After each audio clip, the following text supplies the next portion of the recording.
It's Eric here at Peachtree Classic Cars with a 1930 Ford Roadster. We're going to take her for a spin, show you around, and I pulled her out on the main road so we could do a real good drive.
Man, this thing's cool.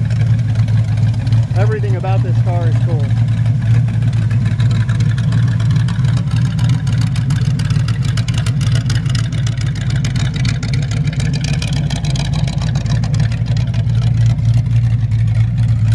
I've got my dealer tag on there. I've been driving this thing.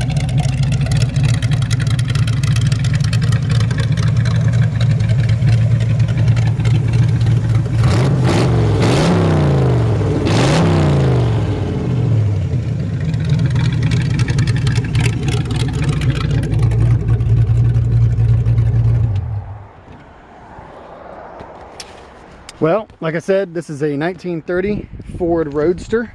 This is a real steel body, original 1930 real steel body. And man, this is one of the coolest cars I've ever owned. It's the first time I've ever owned a Roadster.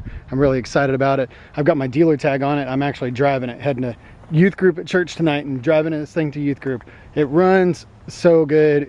This is a reliable, jump in it anytime you want, turn the key, drive it. I've been driving it, and of course all of my friends want me to take them for rides, so I've been you know, driving it around and taking people for rides, and it's been super fun owning this car.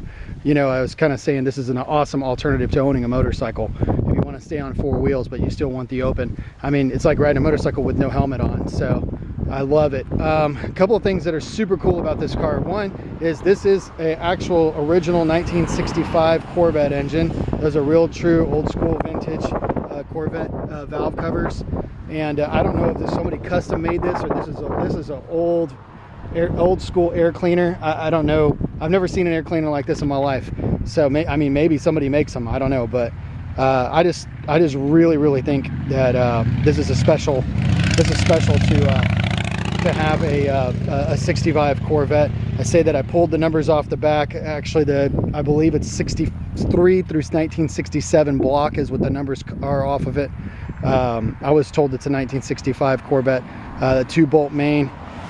It's paired to a 350 turbo automatic transmission, and as you can hear in the video, it shifts perfectly. I took the baffles out. It's got blanks here that you can screw in. There's those 4 screws right there. And my brother-in-law was over the other day, and I said I had never driven it with the baffles out of it, only with them in. I said, would it hurt the engine? He said, absolutely not. It'll let it breathe and make it jump. And So we pulled the baffles off. I've got them. Of course, they come with the car. It's significantly quieter when we put them back in. The blank outs, and it's got a true exhaust that goes to the back. It's got Flowmasters. So it still sounds nice and aggressive, but not nearly as loud. And if you want to drive it and talk to the person beside you, you probably want to put those back in. But man, if you want to be seen and you're looking at the hot rod scene, whew, having those out sounds awesome. This is one of the, oh my gosh, I'm in love with the car. So anyways, so much of this is done right. Just chrome, bolts and nuts, and I don't know a lot about these cars, so I sound a little ignorant, but the shocks in the front are a little bit older. The shocks in the back are brand new. It's got disc brake conversion kit on it in the front. I believe it's drums in the rear. I have noticed a couple times slamming on the brakes. One of the rear wheels catches just a little bit if you go to an emergency stop. I've never had to, because it just slow down normally, but I think that maybe the brakes could be adjusted, I guess is what I'm gonna say. Brake lights work, headlights work. It's got an awooga horn right here, this old button. If you want to scare the crap out of people, that is super fun when they walk by to honk that one. So this is not a rumble seat car. This is an old coupe style car, and in the back it's got an 8-gallon fuel cell. It's got a brand new Super Start battery. Okay, maybe not brand new. I think it's a couple years old, but it seems to crank just fine. So a couple little spots here and there. This is a kind of a hot rod, rat roddy kind of car. So there are a few little spots that actually does lock, by the way, underneath it. But this is not a rusty bucket car.